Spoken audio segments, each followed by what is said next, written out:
Hi everybody, this is Colleen Pearl the Cool Crone. Welcome back to my channel. And today I have Danny Shay from Bathrobe Tarot. Welcome, Danny. Thank you so much for being Thank here. you, Colleen. Thank you. This is an honor. Thank you for inviting me. Well, it's an honor to have you. I'm so thrilled that you're going to be on the same screen with me. That's pretty awesome. So,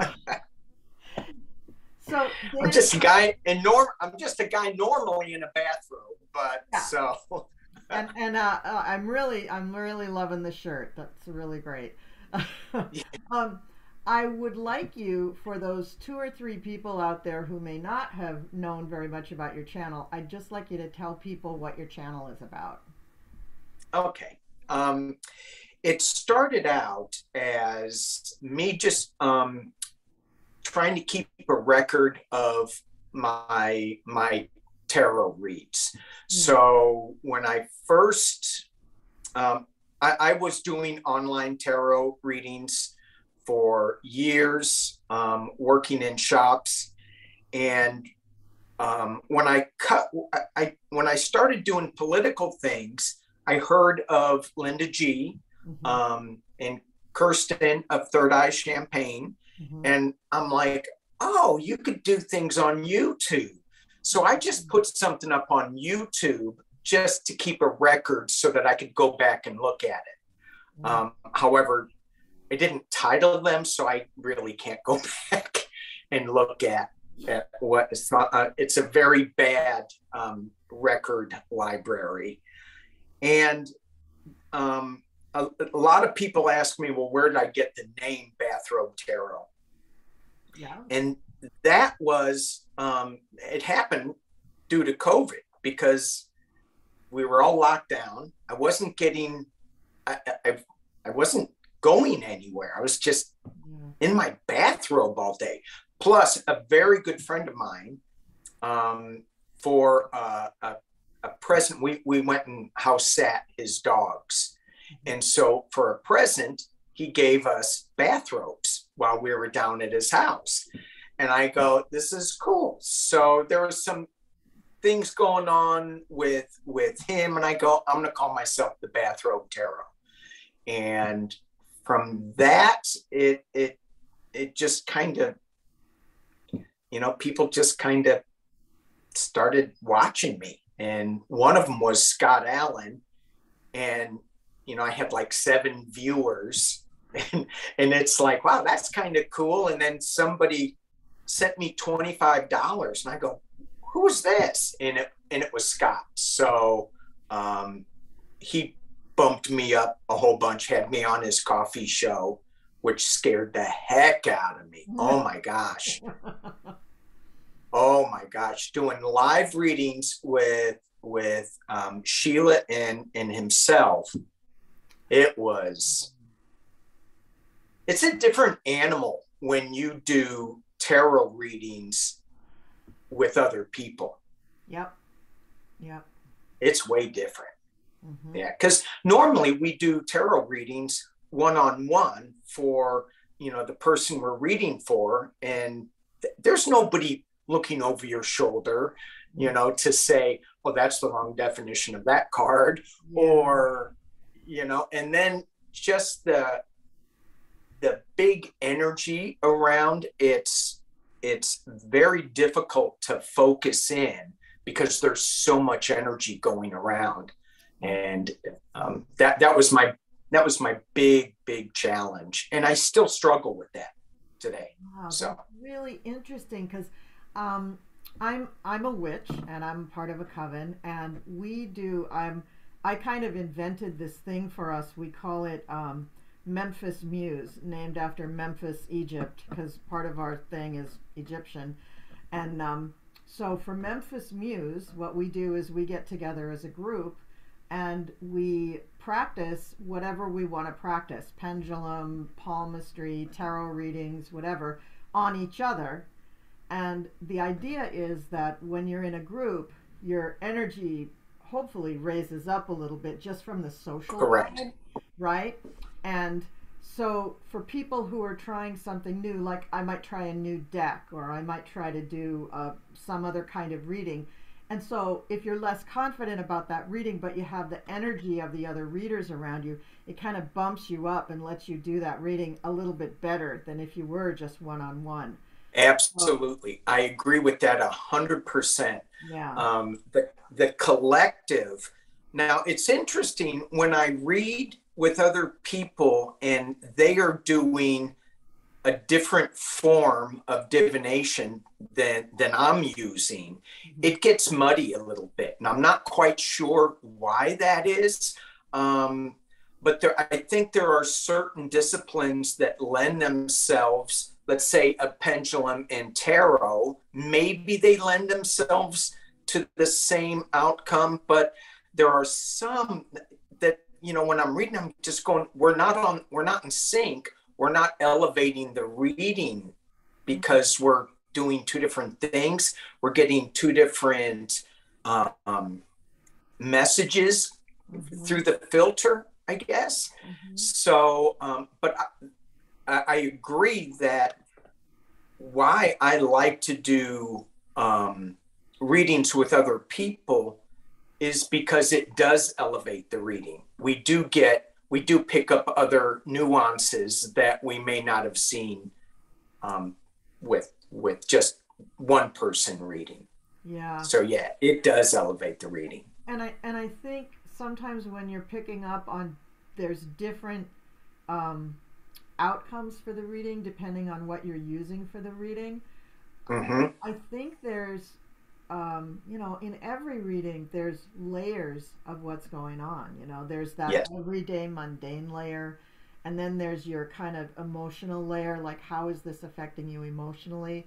And then there's a little bit more where you're starting to think about you in terms of your community, your cosmos, whatever. And then there's that way higher layer where you're thinking about your own evolution and raising your vibration and your enlightenment. So perhaps, I'm just theorizing here, maybe it's that those layers, it's not quite meshing to connect all of those things, but maybe that's what you're picking up on. Yeah, and certainly the question that whether I verbalize it, is it the same as what I'm actually thinking in my head? So the question that I have for, you know, the divination tool, even though we may be saying the same words, it may be a different question in our interpretation of it. So that kind of throws things off as well. And then all the different layers that you can put on top of it. Certainly, yeah. Yeah. Well, I know with pendulum, most of the time you're doing like a yes or no question. Or like a range. You're saying, is it going to be 0 to 5? Yes, no. Is it going to be 5 to 10 or whatever? But I don't know where it is right now. But it's way over there. So I have this pendulum board that has almost like a Ouija board. It has like a yes, no, maybe. It has all the months, all the days of the week, and then all of the numbers on it. So if you have a long enough pendulum that can really swing out over those things, you can ask it questions.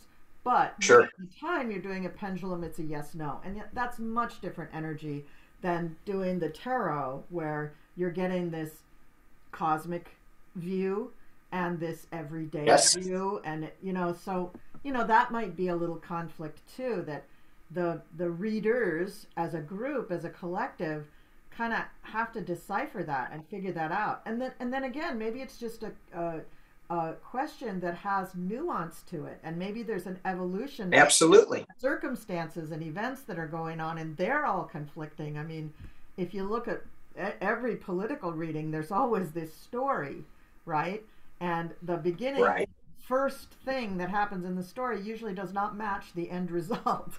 You know? Yeah. So, Right. Interesting. Very interesting that you're picking up on all of that stuff. And yeah, it's, you know, and it's fun. You know, I've learned to let a lot of reading with other people, as much as I try to keep the ego out, there is ego in reading with the other people. You know, I want to be good. I want to be is equal to them. And so that's really hard to let that go. Well, it was for me. I think I've done it, I think. and then something will surprise me and go, oh, you haven't done it that well. Your ego is still into it a little too strong or whatever. But yeah, I love the dynamic, and I like working with the other people. So hey, maybe we'll get to read something today. Yeah, maybe we will. Unless we keep blabbing like this for like an hour. So no, I'm kidding. Yeah, we could probably do that too. Yeah. All right. Well, let me jump into my questions, and then we can get into the reading questions. So Let me get a pendulum out. It's going to be a yes or no question answered for me. All right.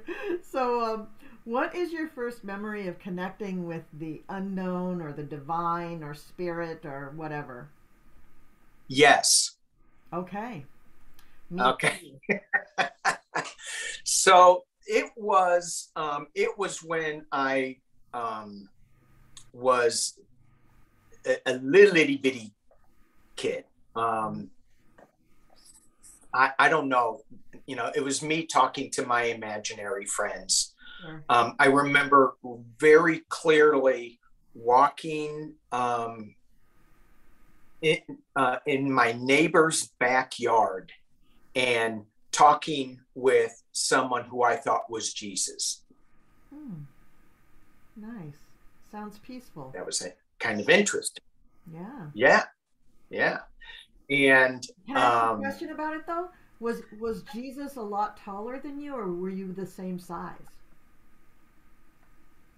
Oh, wow. Because you're a kid, right? Let me get my pendulum out. Yes. How tall was he? Hang on. I'm sorry. Yes. No, go ahead. I do that. Yeah. All right. I do. No. I want to try to remember. I think. Yeah. Now I'm thinking too much, so yeah. I can't answer. Yeah. Well, my follow-up question to that though is just how did you feel about making that connection? Did you feel like you had to hide it? Did you feel like you wanted to hide it, like you wanted to keep it a secret, or was it accepted in your family? Well, it was accepted with me, right? And so it was just normal. I would just do this. My family was strict Catholic. Wow. And I grew up and went to Catholic schools, and it wasn't really accepted there. Who knew? Because only religious people can talk to God and Jesus in that way. Right. Which is, it's totally wrong. Only religious people can bless things. No, that's wrong. So it wasn't accepted. And as I grew older, they go, you have to stop talking to these imaginary people. And I go, they're not imaginary. Imaginary. I know. Isn't it going to be amazing? And there are some people that do this, that have this today, when that is acceptable, when it's the other way around. What do you mean you're not connecting with your guides and angels and spirits? You need to get in your room until you connect with, until you connect with some. Yeah. Yeah. So I don't think that's that far away, actually. I think don't either. That is coming really soon, because my kids are 25 and 30, and they are totally connected with stuff. Yeah. And they both think I'm completely a whack job, but they don't disbelieve what I do. They just think that some of the things that I think about, like world politics and current events, is just wacky. But they are both very intuitive themselves, and they will often, when they come to ask me about things, a lot of my advice to them is like, you got to breathe. You got to just breathe through that. And that works for them. It actually works for them. But even things that are a little bit more existential, my advice to them is usually pretty esoteric, and they take it, and they're like, yeah, I think you're right. So right. I think they'll come around to it after they're like 35. You know, they'll be more accepting of it. But that's weird. And back to the Catholic family, isn't that odd? You know, they have angels, right? And everybody's supposed to believe in angels, and yet it's not allowed that you actually can talk to like Jesus or an angel or the God. You have to have an intervener. You have to have a intermediary. Right. And, But you can go pray to the statues. mm-hmm. You know, so you have this image of, and I know that some people, some religions think that is just wacky, praying to a statue. For me, it wasn't wacky because I grew up in it, Mm-hmm. but it wasn't that I was praying to a statue. I was praying to an image and to an idea.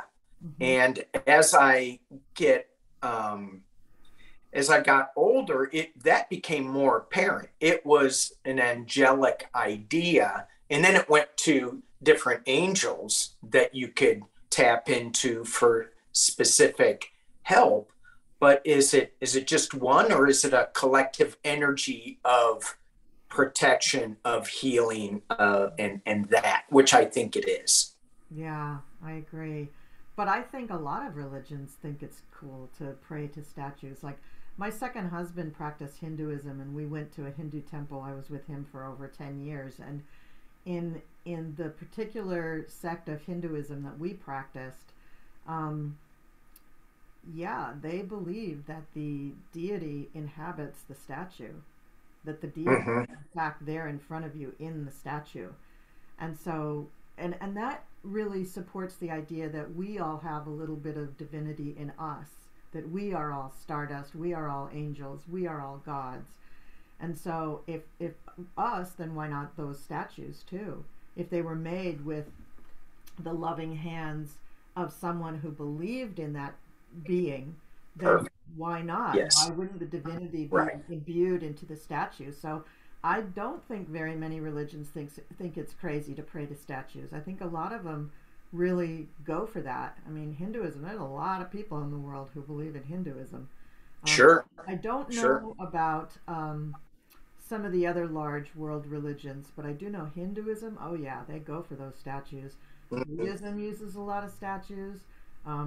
Not Judaism, they don't use statues, but all the different Christian sects, they got those statue things going on all over the place. So Oh yeah. I Yeah. think a lot of them There's really are into it.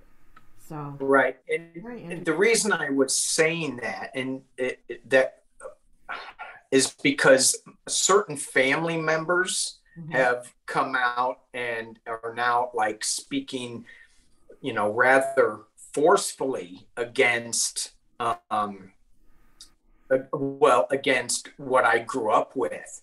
And, they're the evangelical Christians. Yeah. And I'm like, wait a minute, aren't we, if you believe in Christ and I'm a Catholic, doesn't that kind of make us kind of similar? Oh, no. Yeah. Okay. Yeah. So anyway, and that was just my limited view of Yeah. that Yeah. particular thing of praying to statues. So And I have a gazillion statues all over my house, and I will stop yeah, and say, hello Hathor, how are you? I mean, that's just kind of normal day for me. That's a Tuesday. right, So right. so now, what was your first tool for connecting? So what kind of thing did you use? Cards, pendulums, statues, coins, strings, necklaces, beads, frogs. What did you use? What? You can use all of those? Yeah, every single one of them. Yeah. Oh my gosh, I need to open up my mind a little bit. The first thing that I can remember using was cards. And that was a friend of mine who is very woo woo, and she comes over. She comes over to the house, and she shows me her tarot cards, and I go, "Oh, cool! Let me see." And I remember my mom saying that my grandfather never did anything without consulting an astrologer. So I know, and I'm like, oh, okay, and I just kind of, okay. Sometimes my curiosity is so little, and I didn't dig into it that much. My mom was very connected, but didn't practice anything, but I knew she was. Mm-hmm. And so my friend comes over with these tarot cards, and I'm fascinated. And so we go to the psychic shop, and I grab my first deck of Rider-Waite, which I still have. Mm-hmm. And it's still clean, by the way, which is saying either I'm not using that deck enough, which I don't, but I have other decks that I'm using more than that, and they're not so clean. But so it was definitely tarot. Yeah. Definitely tarot. Very cool. And do you work with anything else now? I use pendulums. I do shamanic journeying. Mm-hmm. And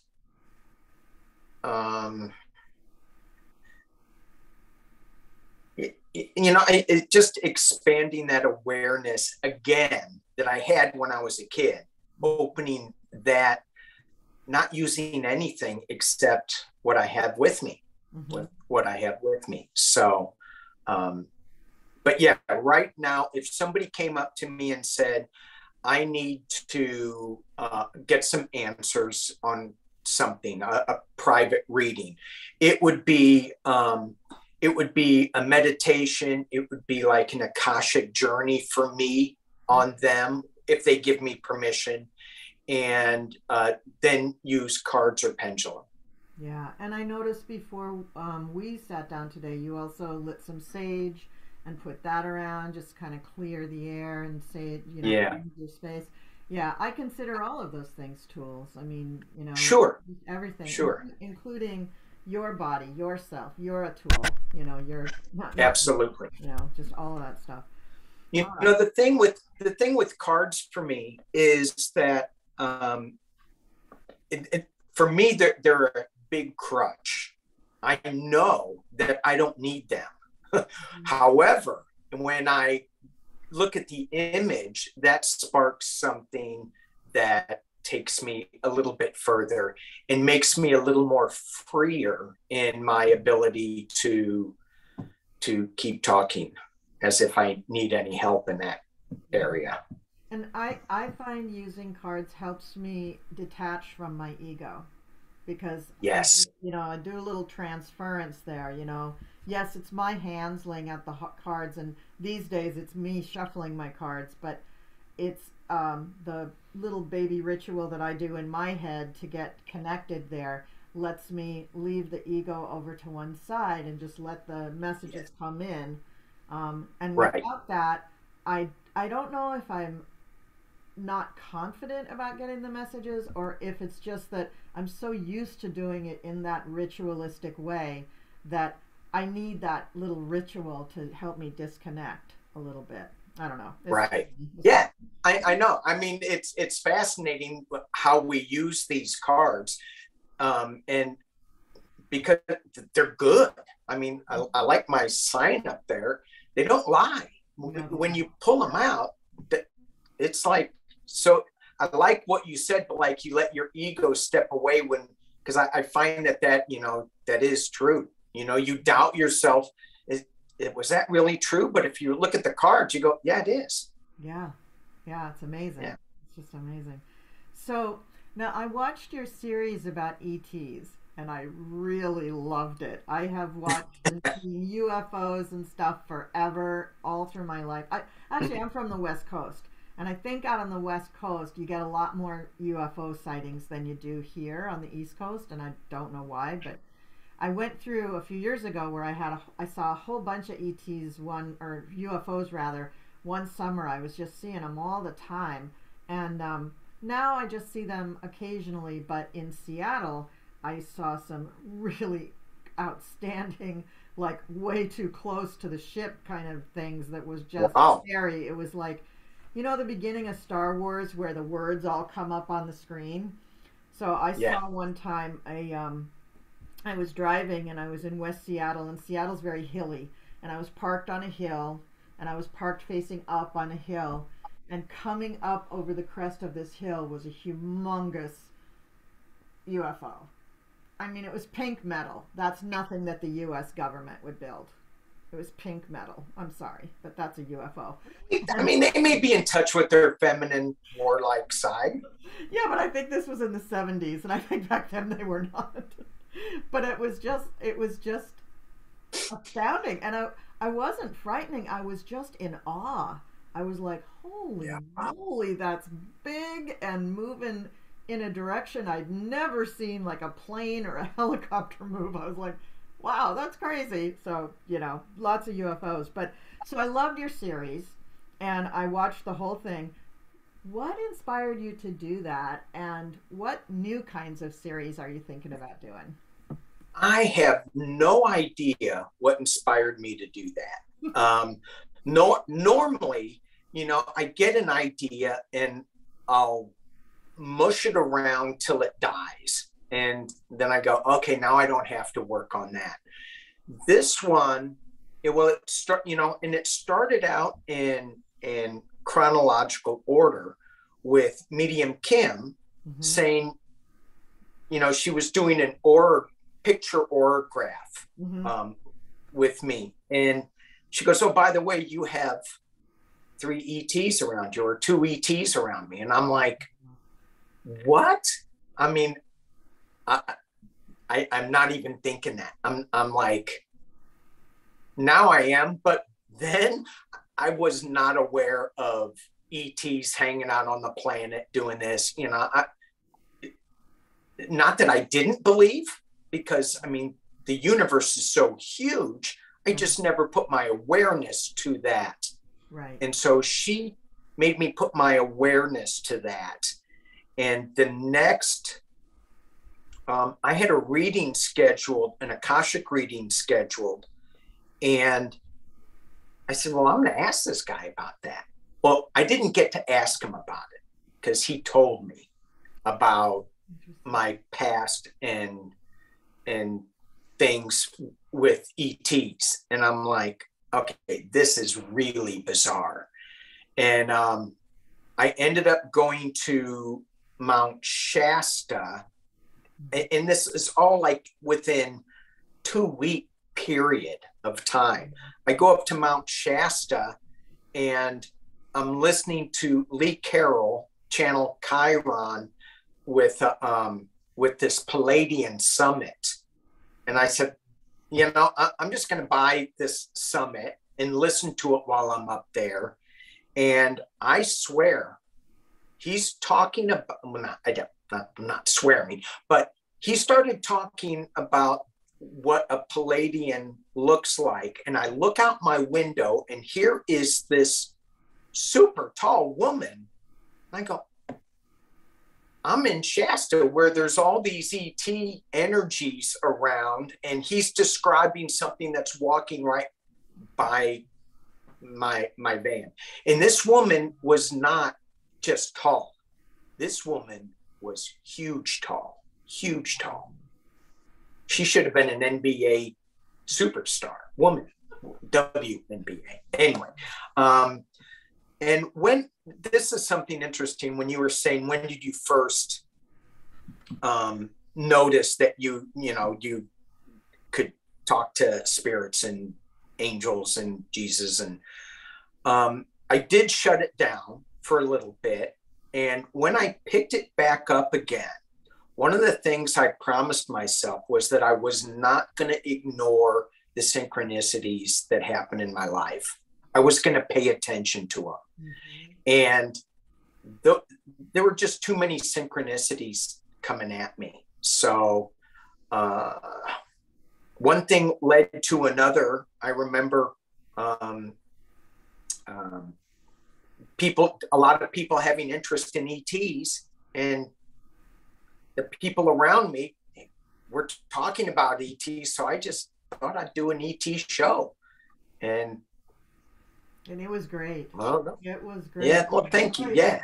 Very good series, and it was a if you I watched them pretty close together, and the series as a set really holds together the progression of how you talked about it, and how you ultimately, I think, who was your last guest was Dr. Gale. yeah, when you wrapped up with her, she really like pulled it all together. That was, I mean, just the way the guests went, it was just Yeah. really, really educational, interesting, informative, all those things. And way out there. And Yeah, way completely way out there, completely on, like my daughters would say, it's like on Mars, Mom, you're on Mars. Yeah. Yeah. And the thing is, Really cool. you know, when I met Dr. Gale, she is the real deal. I know this. I mean, I just know it in my soul. I can't prove any of that. You know, I don't know if she can. But if I would have started out with her, I wanted to show my progression of going, I believe what Dr. Gale says. Mhm. But if I would have started out in the very beginning, I would have gone, no, she's too Oh, out there. 100%, 100%. She Yeah. was the right person to end with. And the other Yeah. people, especially Kim, um, she was the perfect person to do the very beginning, because Yeah. she really is just, she's so genuine, and she's so helpful, and you just get this really loving vibration off of her, so that you're like, Right. well, she couldn't be talking about anything that would hurt me. So if there were people out there that were afraid of ETs, because I know people who are very tuned in and they're afraid of the whole ET UFO thing. They like Right. shut down. They're like, I don't want to see them. I don't want to know. And I'm like, what if they're just like angels? I mean, for a while I thought the angels and ETs were the same thing, but now I kind of think they're different entities. Mhm. But what if, I mean, and this person that I know that really hates the whole ET UFO thing, she definitely has had numerous lifetimes on other star systems. Definitely. I mean, I get this completely almost Uranian vibe off of her. She's so tuned into that. She's also very tuned into the earth. But it's so ironic to me that she is just like, no. And then my brother is so fascinated by ETs and UFOs ever since he was very young. Ever since I remember, he's 7 years older than me, and I think he was talking about ETs to me when I was in the cradle. And yet I sense from him too, very afraid, really believes that they are here to probe us and get, information. It's like, I think you're misconstruing this. I think that I really do believe that ETs seeded this planet. They intermingled their DNA with ours, and I think we all have that within us. And some of that gives us kind of like racial memories of other planets, and then others Mhm. of us have just spent many lifetimes on other planets and in different star systems, and that's why we're so fascinated with space. We all Right. we all want to go home. We all Yeah. we all want to go back to where we came from, because let's face it, things are kind of messed up right here right now. They're like not that good right now. So anyway, They're not. They're not. But this is fascinating because after that series, I wanted to have Jen from Jen's World Tarot on. She talks to an ET, and we had scheduled this up to do this, and she was down at the rock show, and I didn't get to. I was so exhausted after interviewing this. I had no idea how much this would take out of me. I'm like, you're just interviewing people. I mean, after this interview, I'm not going to be exhausted. I guarantee you. I was so exhausted with that. And I'm still questioning what was that? It was a lot of, there was a lot of opening up, a lot of revelation, a lot of that stuff. When we talk about, when people are saying, oh, I'm afraid of ETs, they're here harvesting DNA, they're changing us, blah, blah, blah, blah.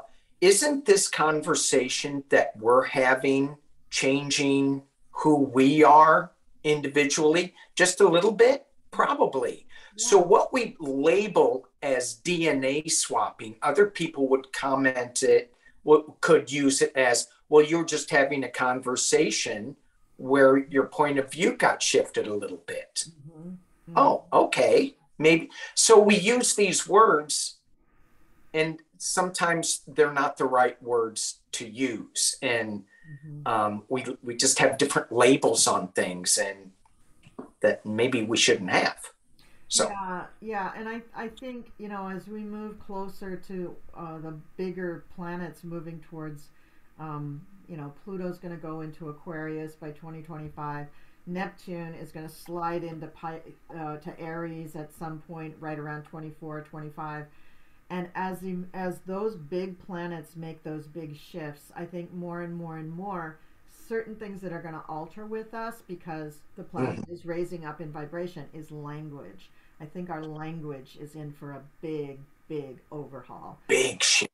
Big shift. Huge. Yeah. Just huge. And I think because there's so many things that have happened that we're using language that was probably originated more like in the 1800s even than the 1900s. I mean, because the spiritualists back in the 1800s, Victoriana, England, they were big spiritualists, and a lot of the stuff that we're talking about, we're using the language and labels that they used. And okay, that's fine, but it's not truly descriptive of what we're all feeling and what's going on. Correct. You know, there's just so much more happening here. I mean, anyway, okay, so we could talk about that for 3 hours. Wow. Okay, so we really went off into left field there. Okay, so now your readings that you do for people, how have they changed over the years? How have you altered the way you read for people? Oh my gosh, I don't know if I want to tell. Just a tiny topic. Yeah. No,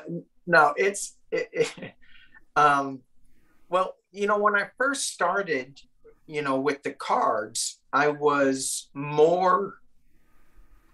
coming from a more analytical place. I like things in order. And so I wouldn't want to give anybody any wrong information. So I would pull my cards, and a lot of times my readings were online still, before I was doing face-to-face. I would pull the cards, and then I'd go look into different various books for the description. And then I'd write it down, and I'd send them this 4 or 5 page thing on their reading. Well, that got really tiring. Yeah, that's a lot of work. A lot of work. And then I figured out, hey, I can talk into my computer and it can type this out. Well, still, that was a lot of work. Yeah. And so I hear this thing in my head going, just talk about the pictures. You already know what the cards mean. And you've already forgotten what the cards mean because I don't memorize that well. And so it evolved from making sure that I was right, whatever that is, to just giving the information as it's coming to me and letting them decide what they want to hear, because they'll decide that anyway, and what they'll take with them. And if it never resonated with them, I would always suggest just come back to it in a month or 2. Just let it sit. Don't say it's right. Don't say it's wrong. Just let it sit, and come back in a month. See if anything rings true to you. And a lot of times they would, if that would happen, they would come back and they would go, it rang true. I had this one person email me like a year later, and she goes, I thought your reading sucked in the beginning. And then a year later she goes, but what you said was true. And I went, well, anyway. And I'm not big on predicting stuff, because we get to change all of that. Yeah. It's just a path that you can go down this way, you can go down this way. What do you choose to do? Where do you choose to put your energy? So that's the way that I like to do my readings. Yeah. And there is some prediction, but you know. Yeah. It's interesting when people come for readings that there's a great many people who come for readings, but they already know what they want to hear. They already know what they think their future should be. And it's really hard for them to accept something that doesn't fit that picture. And those are the people probably saying, no, you're wrong. This isn't it. Like, I had this girlfriend that used to come for readings all the time, and she did readings for me, but I wasn't the one asking for a reading every day. She had an issue. And she would argue with me about the outcome. And I'm like, well, what are you asking me to do the reading for then? What's the point? Why don't you just throw your own cards, look in a mirror, tell yourself what you want to hear. That's where it's going. But love readings are especially tricky like that. Yeah. Because and you can't win with those. Yeah. Unless it's like, happiness and togetherness. And then they go, well, I don't want to be together forever. You can't win with them. No, you can't. I read in the summer, there's the New York Renaissance Fair. I read there, and it's like a 2-month-long fair every weekend, and I just read one of the days of the weekend, and my girlfriend does the other day, so we do Saturday and Sunday, we split it up. But on those days, you can read anywhere from 18 to 25 people or couples from the time the fair opens to the time it closes. And usually, people have to get there and pound down a few drinks before they come for their tarot card readings. So it's really just in the last 6 hours or so of the fair that you just get all of these readings. It's just one after the other. So you don't really have time to think. But it's really difficult to read for people sometimes when they're just sitting there, like, tell me what's happening. Tell me what's happening. And I'm like, okay, first of all, your body language is telling me that you really don't want to know what's happening. You just want me to think nice. And second of all, what I tell you today could change. You have free will, and it could change. So it's hard. You're right. It's a crapshoot. You can unfold your arms, and that's going to change everything. Correct. Right. That is going to change everything. So, all right. So here's the question we were both waiting for. So, do you use a lot of decks, and do you have favorites, and how do you store your decks, and is there a woo-woo process for keeping them clean, or do you just grab and go? Oh, the woo-woo process for keeping them clean. No, okay, that's a great question. I was thinking it was a different question on how to clean, because I just clean my cards. I do have favorite decks. Obviously, my Rider-Waite is my all-time favorite that I hardly ever use. I use this deck in case of the Rider-Waite, which is Bathrobe Tarot. It's very similar to the Rider-Waite, a lot of differences to it as well. For example, I'm thinking of the 10 of Swords. It's just 10 swords stuck in the ground with somebody walking away. It's not 10 swords stuck in somebody's back. So a whole different flavor for that. But that's the one that I would use for when I'm but when it's just I'm expecting a softer outcome to it, if that makes sense. If I want harsh truth, I have a couple of those. The Fountain deck is my harsh truth deck because it's really angular, it's pointed, There's no soft edges to it. It's pretty hardcore. If I'm reading on some people that are a little out there and whacked, I will use my Deviant Moon deck because it's a little deviant, and that has just crazy images. Yeah, I used to have that one. That one does not resonate with me, but I do.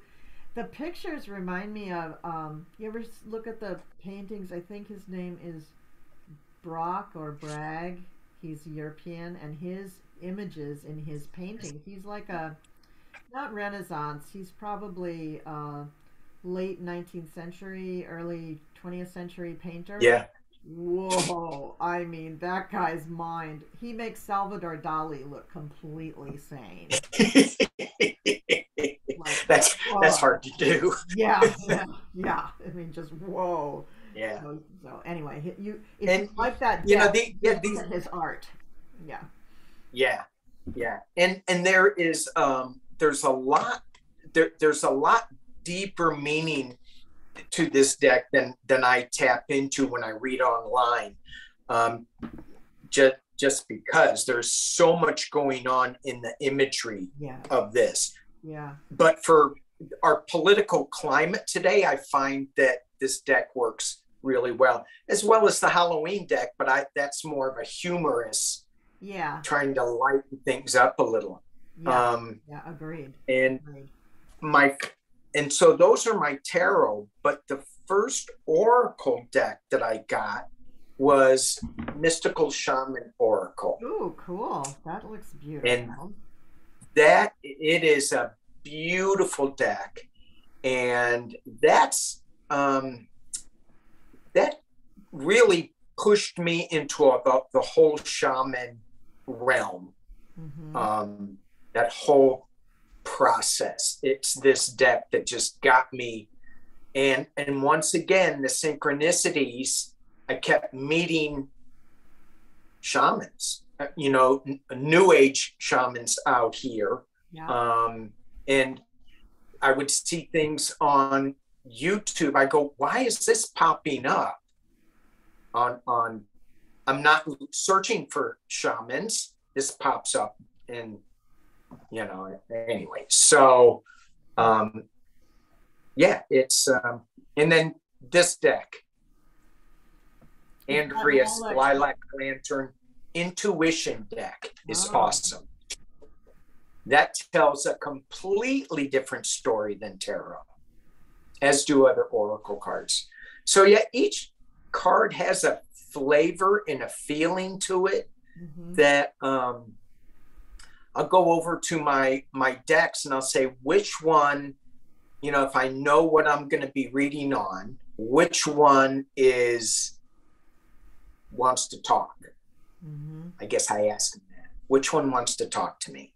And if I'm just doing general stuff, it's this one, my Los Queribo deck or the Fountain deck. Those are the two decks I pull to say, if we're just doing a bunch of, I don't know what the questions are going to be, those are my two go-to.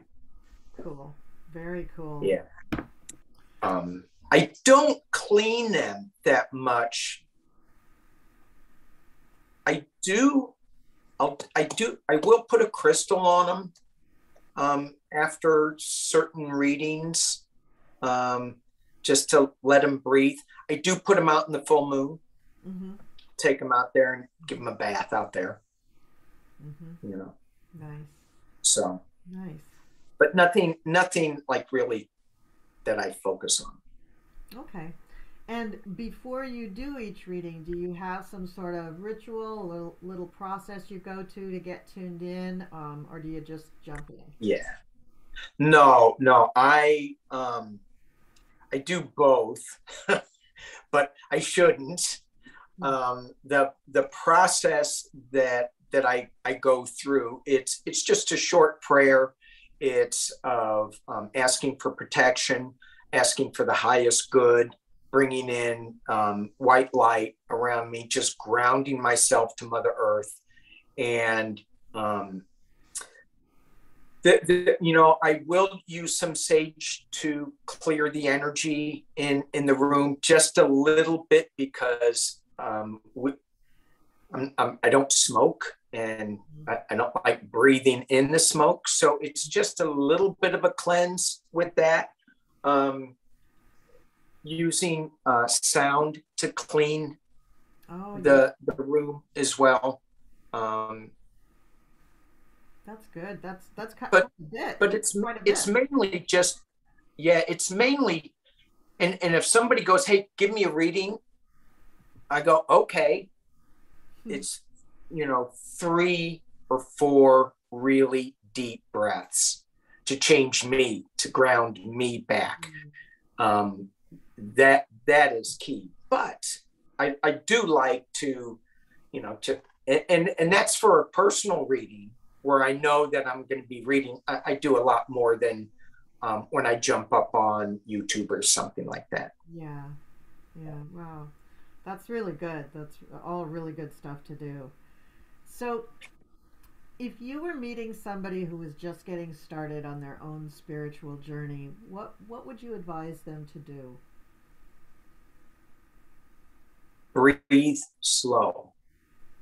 Very good advice. Breathe slow. That, you know, starting on there, it would be, to get quiet, to take some time to be by yourself, to turn off the noise, the chatter in your head. That will be the goal, which is extremely difficult, which is why you need to breathe slowly to settle that down. Pay attention to synchronicities. I think that's the 3 things that I would say right now. And then you layer it upon layer upon layer. But in the very beginning, it's to turn off the chatter. Yeah. And then to pay attention to what is chatter and what is divine coming into you. Yeah. It's got a different tone to it. Absolutely. And that breathing will help anybody with that. So that's really, really good advice. And now, if somebody were starting a new spiritual YouTube channel, what would you tell them? Don't. And why not? Why? Don't do it. No, and I say that, and I need to differentiate political versus spiritual. Mm-hmm. The spiritual channel, absolutely go for it 100%. When you're going on YouTube, though, you're putting yourself out there for everybody and anybody to comment on you. I don't like your bathrobe. Why don't you change that? Well, I'm not wearing one. Anyway, you know what I'm saying? Yeah. You know, and being sensitive people, as we need to be, we take that in. And even though we'll get a lot of positive comments, the 1 or 2 that we get that are negative, it really hurts. Yeah. And it for me, it's not easy to let go of. It's easy, and it's crazy. It's easy for me to let go of the compliments, but the digs, I'm like, oh my gosh, let it go. And I struggle with that a lot. And I know other readers do as well. So the political ones, very, very difficult. You got to block a lot of people. The spiritual ones, not so much. If they're going to start a channel, make sure people know that it's a spiritual channel. You're not reading cards on politics. You're not doing politics. And just be upfront on what the intent is of the channel or that segment, and you should be good. It's the community is phenomenal.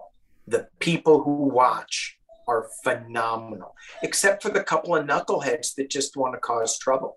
Yeah. And it's just the divisive. It's the people who want to be divisive, who you don't want to be around anyway. Yeah. but you know, And why they do just they want do to that? stir things up. Why do they even watch? You know, why do they take the time and bother to put comments in there if they don't like the content? That's what just gets me. It's just like, Right. turn Yeah. me off. You don't have to say you don't like it. Just I've told you up front what it's going to be. Just don't watch it, you know, Don't watch it. Yeah. but they Yeah. can't do that. So yeah. So But it's a great fun ride to do this. But it does take a little bit of a thick skin, yes. and if and whatever you, going back to the spiritual label, what things are changing so fast for me anyway, and I think for the collective, the way that we have done things in the past, if you wanted to be a holy person, a spiritual person, you had to go through, well, in the Catholic religion, you had to go through seminary school, and you had to go through that school and that school to obtain a certain level of spirituality acknowledgement. I don't think you have to do that anymore. We get to tap in a lot quicker. We're getting voices from our guides and angels, ETs, a lot clearer now. And as long as it, you know, I find that as long as it's of love and light, it's the true message. If it's anything but that, then it's not. And so I try to steer away from that. That's so true. That's really so true. It's so true. But I think, you know, instead of going to seminary school, most people who are in this work, their whole life is like a university education in this. Yeah. You Yeah, know, absolutely. they have so much in their life that informs what they're doing, and yet we continue to put out love and light. I don't know very many light workers who have not been through lives where they have, you know, incredible challenges that they have to overcome Correct. emotionally, you know, materially, and they come out the other side still wanting to help people. So, you know, obviously we all chose to come here at this time to help the planet, and it's so good that there's so many of us and that the ranks continue to grow, because there's so many people who are seeking answers, and there's so many people who Right. need help. And I mean, it's just turning into, I think we have, and I know there's this theory that, you know, of the 100th monkey, right? That when we get so many numbers of light workers on the planet, then there'll be a shift. And I think we've been there. I think we've made that shift. I think we're now on the slope of sliding into age of Aquarius, and different governments and different way of seeing things and looking at people, and you know, losing labels and just seeing those things just kind of shatter and fall away. Right. You just think, Right. And you know, the shattering is for me, it's the planet, not the planet shattering and breaking apart. It's our abuse of the planet, what we take from it without giving back. And that whole shift, it's going to be an economic shift, because as you know, when I grew up in the 70s, 80s, 90s, it was all about what the world could give me, what I could take, you know. And you think about the Reagan era and greed is good era, you know. It's like, no, that whole thing is shifting. We have enough abundance that it doesn't need to be greedy, you know. And I can have as much as I can have, and it will not take anything away from you in what you can have. right, We have so much. we have so much. And that is such a key concept, that you can never run out of love. You know, the more you love, the more love you have, the more you have to give. It just keeps going. When you, Right. I always told my kids, when you light a candle and and you help somebody else light a candle, the flame on the two candles become equal very quickly, and then you can light another, and they can light another, and you can. That's the same with love. You just keep passing it on and passing it on. Passing it on. And I think we've reached the 100th monkey, or the 1 millionth person, or whatever, that also believes that. And I think now the people like Putin, like, you know, some of the other autocrats in the world, I think that their followers are falling away. They don't have people who really truly worship them and believe in them in that way, because they see for themselves that when you give love to somebody else, it magnifies that person, and the love becomes magnified, and they give it away, and they give it away, and they give it away. It's so clear to me that we've reached that point, and there's so many people there, you know. So that's what. And it's growing. It's growing every day. So it's not like, oh, we hit this number and then it's done. No. It's just. Yeah, my challenge, having been raised with all that, it's a lot of Capricorn energy, it's a lot of Taurus, a lot of earth sign energies that are just like, you know, very capitalistic, very building oriented. They're not always negative, but in the eras that we grew up in, it was very much me, and give this to me, and a disposable economy. And the more we find people that do believe in helping one another, right? But going back to the way I was raised, and maybe you too, it's hard for me sometimes, and I fight this all the time. I see one more person on YouTube who's really, really got a good channel. I'm like, oh, but I wanted my channel to be that good. I constantly have to just say, no, there's room enough for everybody. You're fine with that. Room enough for, There's room enough for and everyone. And that goes back to the question of what do you advise for somebody who's starting out a new YouTube channel? You know, it's not a race. You know, you will have your viewers that other people will have as well, and it's just not a race. You're going to connect with who you need to connect with, and you're going to make a difference in somebody's life. Even if it's just one person, you're going to make a difference in their life, and then that makes it all worth it. Yeah. And I think of like the Bernie Madoff thing and the pyramid schemes and everything of later decades. We're no longer in that era where people are trying to get to the top of the pyramid. Now we're in a circle. We're just all in a circle. Yeah. And it just keeps getting bigger and bigger and bigger. Yeah. And I really so much. So Danny, we've been on here for about an hour. Wow. And I know, and it's been a great conversation. We have more to talk about. We do. Would you like to keep going? Well, are we going to read anything? We could read a couple of things, and then we could make a date to maybe meet again and read some more things. Okay. Let's just do one. Okay. Good. So since I don't know what we're reading on, well, I'm going to be using questions about. I'll give you some basic topics, and you can tell me which one, and then I'll tell you what I formulated as a question. So okay. I have down here Ginny Thomas, Justice Thomas, the New York DA. I think you read about the New York DA with the Deviant deck just maybe yesterday. Yeah, I did. Yeah.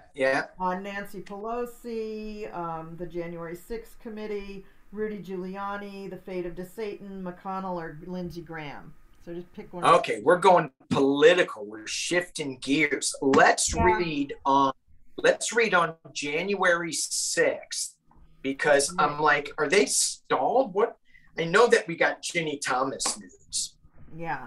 But with the January 6th committee, what I want to know is, are they going to come out with any more juicy, fantastic tidbits? And when are they going to have those damn hearings? When? I know. One of the things that I've always said is under promise, over deliver. And they seem to over promise. And they're not delivering anything. They're just having hearings. Do they get paid by the hour? I don't know. But are they having hearings? Are they in hearings now? I don't know. I mean, I thought they said that it was all going to be televised. And I haven't heard anything about that. So, I don't know. I think they probably have something scheduled and I just don't know about it. I don't do cable TV. Everything I get is streaming, so if they didn't do a YouTube video about it, I don't know about it. But let's see. Let's see what's going to go. Let's see. January 6th committee. Will there be surprising news, and when will those hearings take place?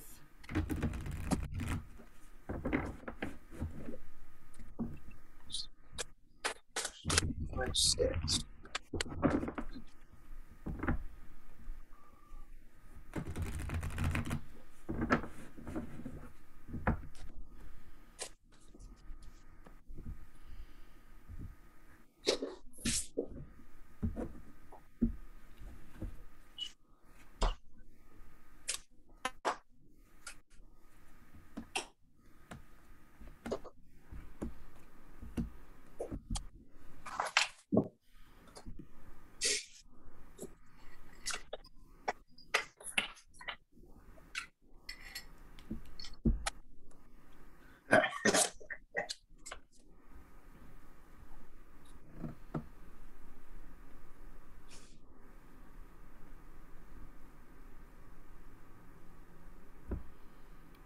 I got something. Okay, I'll go ahead and start. So, the first card that I got was, now I don't know how my camera's going to do this. I guess it's so glary. But I got the sun.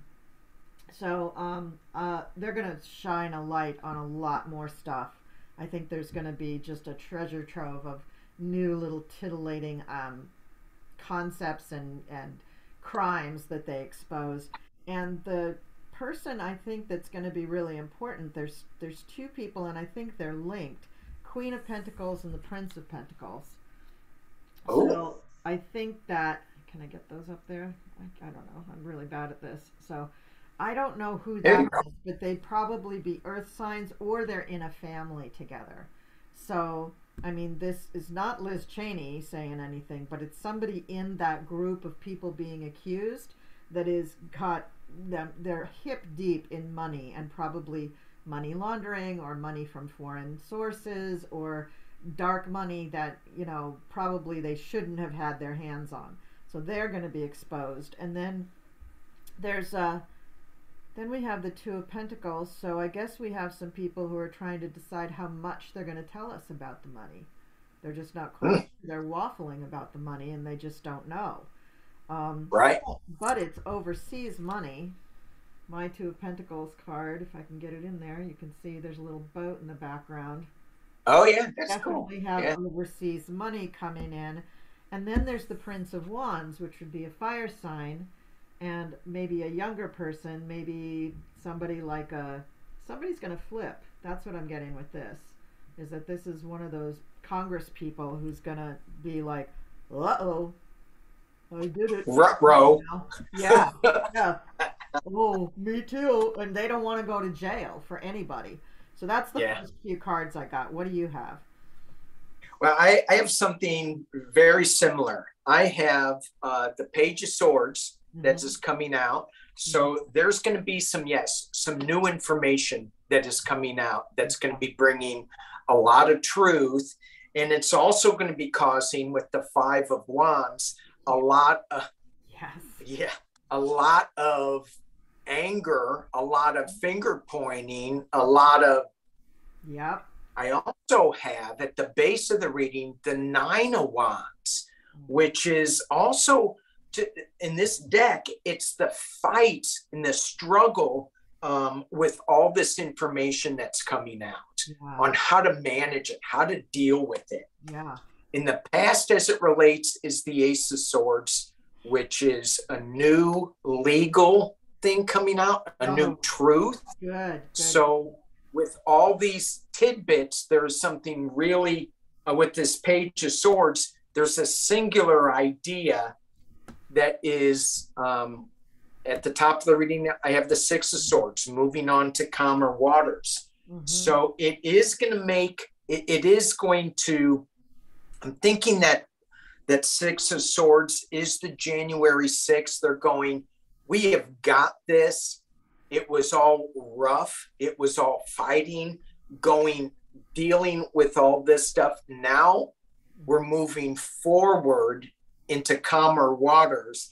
And when you said your thing about families and stuff, I got the 10 of Pentacles. Yeah. So it is about, when you said someone's going to flip its family members, I think that's absolutely true, that it could be, you know, the Trump kids going against each other. Yeah, I pulled out a few more cards. I got the Princess of Pentacles, so that's more family coming down. I also got the Six of Swords, and in this deck it looks like this. And I got the 10 of Wands, and Wands for me are reputation. So what a lot of these dudes are really worried about is losing their reputation, because they all, it's kind of cute that they all think that after this they're going to be able to run for office. I don't think so. I think these guys are ruined from the get-go. And then we got the Seven of Cups, so that's not a particularly happy card there. They're really going to be regretting their actions, all of them. Yeah. And the final card for me is the Ten of Swords. So, oh yeah, I love this deck because it really like drives home the point that, yikes, yeah, not happy. that guy's not having a good day. No, he's saying, yeah, the vaccination was nothing compared to what's happening to me now. So, yeah. So we are both seeing that the January 6th is moving forward with some new information. Yes. I just wish that I wish it would happen sooner than it's happening. But and do you think maybe they're holding things up a little bit because of Merrick Garland? I mean, clearly he's not just sitting on his hands. Clearly the man has to keep his cards very close to his vest because he's working in an environment that is still probably a lot of the Trump appointees and the Trump hired attorneys there are gone, but not all. So I'm guessing there's probably at least still maybe 30% of them still there. So he's working in this sort of labyrinth where he's not quite sure who he can trust to give cases to. I mean, look what happened in New York with Alvin Bragg. I mean, Trump still has a big hold on things. Big hold. Even if he's mentally or whatever kind of going downhill or physically going downhill, I'm not quite sure which is faster, but I think Merrick Garland really is in a tough spot, but I do feel that he's going to be kind of the hero after this. I think that he is. I'm hoping it's not 30%, like you said, that of Trump people in his department, in his sphere. But you may be right, and because just in my sphere of people, I'm hearing more and more about 45. I just want somebody to stand up and besides the attorneys that resigned on the Alvin Bragg thing, to say he committed crimes. He's guilty. We got Robert Mueller saying it in the way that he could say it at that time. So we just need some people with teeth and backbone to say, come on, guys. Yeah, and I know that William Barr came forward and said a lot of damning things, but he's not doing a lawsuit. He's not in that position anymore. So big deal. He can go online or go on TV and do interviews. He'll probably write a book or something after the fact, but you know, that doesn't help us right the wrongs, you know. It's really frustrating. Well, that was a good read. That was very good. So I definitely well, thank you. Yeah, I definitely want to do another video with you so we can do some more of this, because that was a very good exchange. So thank you. That would be good. This was really fun, and I hope we can do this again sometime. I like your energy. I like going back and forth with you. I think it's a nice exchange. Yeah, we had a good conversation. This was really fun. So we'll definitely do it again. Absolutely. Okay, great. All right. Well, Okay. everybody, thank you for watching, and we'll see you next time. Thanks. All right. Bye bye. Bye.